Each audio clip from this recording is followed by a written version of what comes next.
Assalamualaikum warahmatullahi wabarakatuh. Kembali lagi bersama saya Haris Fathur Rizky.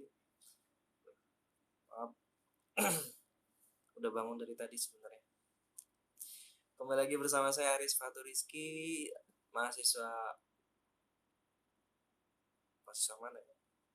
Setia Dharma Bumi Putra semester 4 angkatan 2018. Untuk kali ini saya akan lanjutkan membahas bab kedua dari modul akuntansi manajemen, di mana saya akan mencoba menguraikan konsep dan klasifikasi biaya. BES sendiri adalah kas atau nilai ekuivalen kas yang dikorbankan untuk mendapatkan barang atau jasa yang diharapkan memberi manfaat saat ini atau di masa yang akan datang. Dikatakan sebagai ekuivalen kas karena sumber non-kas dapat ditukar dengan barang atau jasa yang diinginkan. Sebagai contoh, menukar peralatan dengan bahan yang digunakan untuk produksi. Jadi, kita dapat menganggap biaya sebagai ukuran uang dari sumber daya untuk mencapai keuntungan tertentu di masa yang akan datang.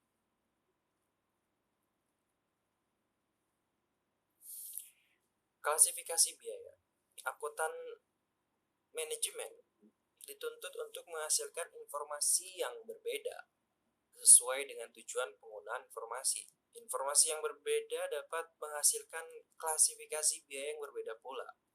Pada dasarnya, biaya dapat diklasifikasikan diantaranya ketertelusuran biaya, perilaku biaya, fungsi pokok perusahaan, dan elemen biaya produksi. Ketertelusuran atau traceability, hubungan antara biaya dan objek biaya dapat digali untuk membantu meningkatkan keakuratan pembebanan biaya. Biaya dapat secara langsung berkaitan dengan objek biaya dengan menggunakan ukuran yang dapat diamati atas sumber daya yang dikonsumsi oleh objek pajak. Objek biaya.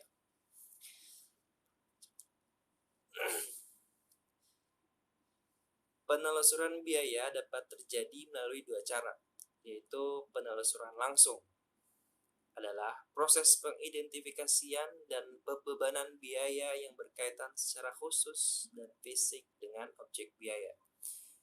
Contoh objek biaya adalah makan malam.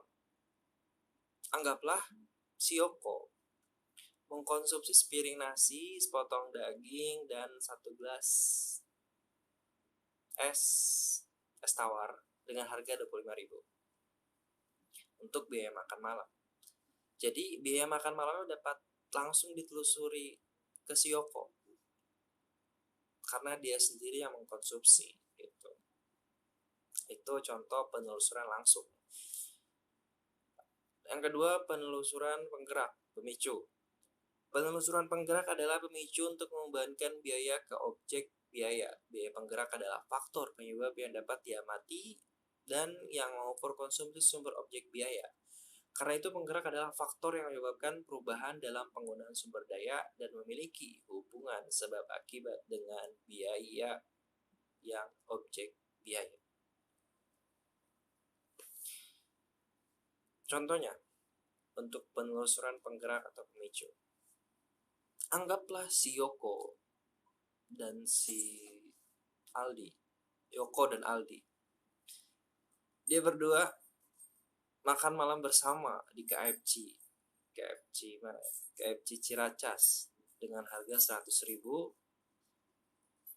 ayamnya, terus paket minuman Coca-Cola berisi 5 gelas dengan harga 25.000. Dan selain itu si Aldi dia memesan 1 gelas es krim seharga 10.000. Si Yoko memakan 6 potong ayam dan meminum 3 gelas cola, lalu si Aldi memakan sisanya. Berapa biaya yang akan dibebankan kepada keduanya? Es krim sendiri dibebankan melalui penelusuran langsung kepada si Aldi karena Aldi sendiri yang mengkonsumsi es krim sehingga langsung bisa dilihat secara fisik dan mudah untuk mengidentifikasinya. Lalu untuk mengkonsumsi ayam KFC dan cola menggunakan metode penelusuran penggerak.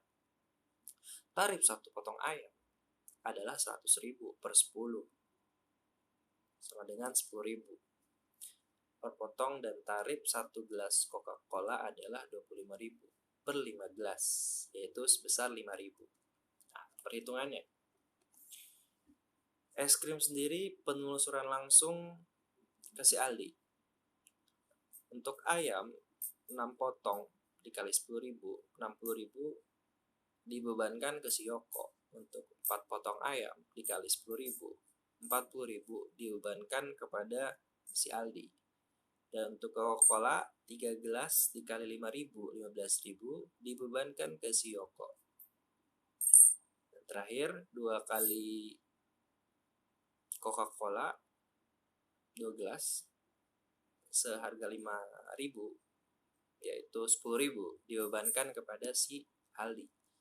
Jadi untuk pengeluaran si Yoko sebesar 75.000, 60.000 untuk ayam sebanyak 6 potong, dan 15.000 untuk Coca-Cola sebanyak 3 gelas per 5.000 untuk satu gelasnya.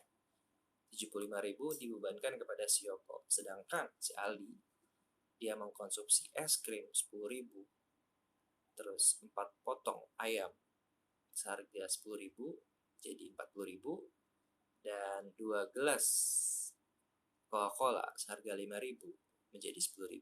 Jadi totalnya yang dibebankan kepada si Aldi adalah 60.000.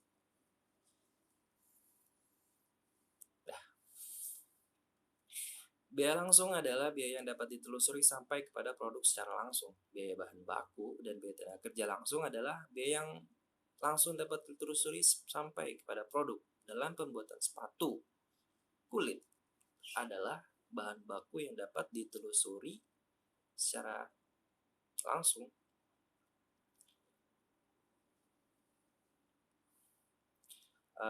Karena merupakan bahan baku untuk membuat sepatu kulit. Jadi biaya langsung adalah bahan baku yang dapat ditelusuri sampai kepada produknya. Terus biaya tenaga kerja langsung adalah gaji atau upah karyawan produksi yang terlibat langsung dalam pengerjaan produk. Karyawan dan jam kerjanya dapat diidentifikasikan hingga ke setiap produk yang dihasilkan. Selanjutnya biaya tidak langsung adalah biaya yang tidak dapat secara langsung ditelusuri ke produk gaji. Mandor produksi contohnya. Contoh biaya tidak langsung, seorang mandor tidak langsung terlibat dalam pengerjaan suatu produk. Seorang mandor dapat mengawasi pengerjaan beberapa produk sekaligus. Oleh karena itu, gaji seorang mandor tidak dapat dikategorikan sebagai biaya langsung, tetapi sebagai biaya tidak langsung.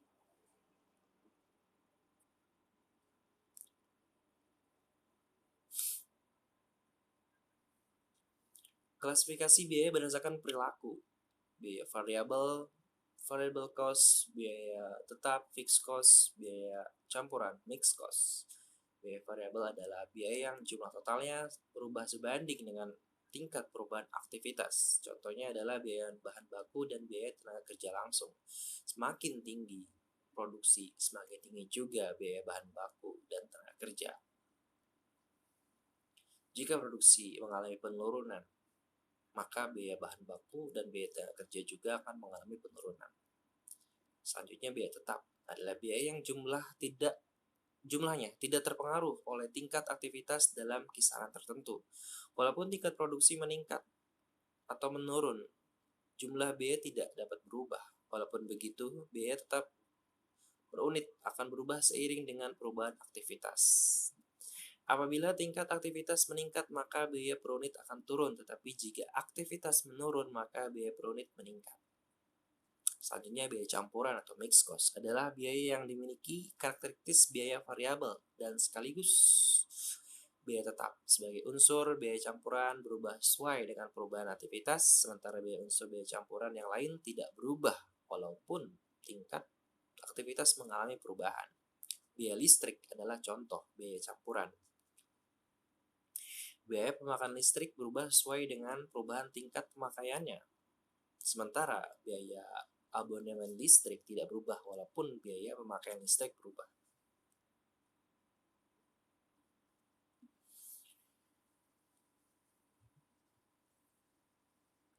Selanjutnya, klasifikasi biaya berdasarkan elemen biaya produksi. Ada 3. Yang pertama, biaya bahan baku, raw material cost. Biaya bahan baku adalah nilai bahan baku yang digunakan dalam proses produksi untuk diubah menjadi produk jadi.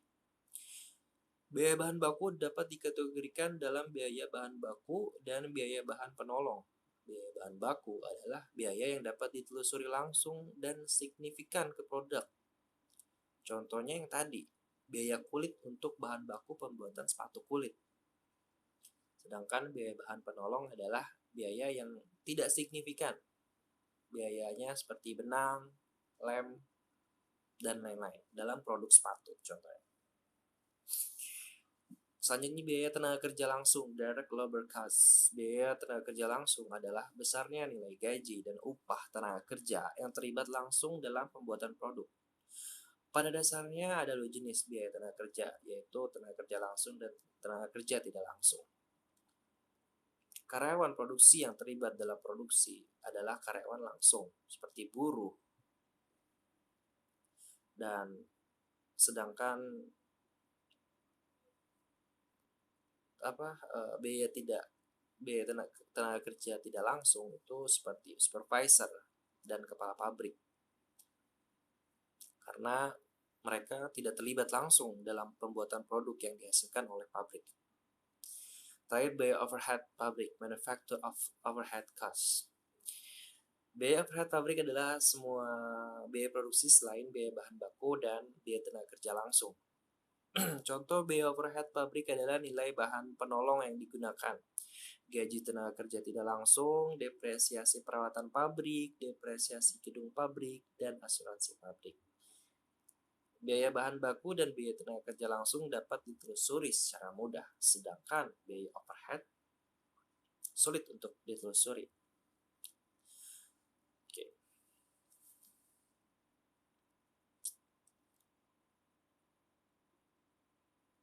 Dan terakhir, biaya barang dan jasa. Keluaran output organisasi adalah objek biaya yang paling penting. Keluaran yang dihasilkan oleh perusahaan biaya berbentuk produk, barang, dan jasa. Produk adalah barang yang dihasilkan dengan mengubah bahan baku melalui penggunaan tenaga kerja dan masukan input modal seperti lain. Bentuk produk atau barang seperti televisi, hamburger, kursi, pakaian, dan lain sebagainya. Sedangkan jasa adalah tugas atau aktivitas yang dilakukan untuk seorang pelanggan dengan menggunakan produk atau fasilitas dari organisasi. Jasa juga diproduksi menggunakan bahan tenaga kerja modal. Contoh jasa adalah perlindungan asuransi, perawatan kesehatan, perawatan gigi, jasa pemakaman, jasa pengacara, akuntan, penyewaan kendaraan, dan masih banyak lagi. Dan terakhir perbedaan produk dan jasa. Produk barang memiliki wujud fisik bentuk, dapat disimpan dalam waktu yang lama, bisa dibawa kemana-mana. Jika kita ingin memperoleh barang, maka kita membelinya pada penjualnya. Jadi tidak perlu mendatangi produsen yang menghasilkan barang tersebut. Sedangkan jasa memiliki perbedaan dengan barang. Jasa tidak memiliki wujud, intangibility. Artinya pembeli tidak dapat melihat, mencicipi, mendengar. Jasa sifatnya tidak tahan lama atau perishability. Artinya jasa tidak dapat disimpan untuk kegunaan masa yang akan datang oleh pelanggan. Tidak dapat dipisah, inseparability. Jasa juga tidak dapat dipisahkan dari produsennya. Tidak dapat. Terus artinya produsen dan pelanggan harus bertemu atau melakukan kontak langsung. Ada kehadiran pelanggan dan contohnya itu melakukan pemeriksaan mata. Berarti harus ada kehadiran pelanggan dan dokter mata. Artinya terdapat peluang variasi yang besar pada penyelenggaraan jasa daripada produksi produk. Oke, demikian uraian singkat dari saya, Aris Fatuliski, mahasiswa setia Dharma Bumi Putra semester 4 pada kesempatan kali ini. Mohon maaf karena telat mengupload telat video. Semoga masih bisa diterima. Demikian dari saya. Assalamualaikum warahmatullahi wabarakatuh.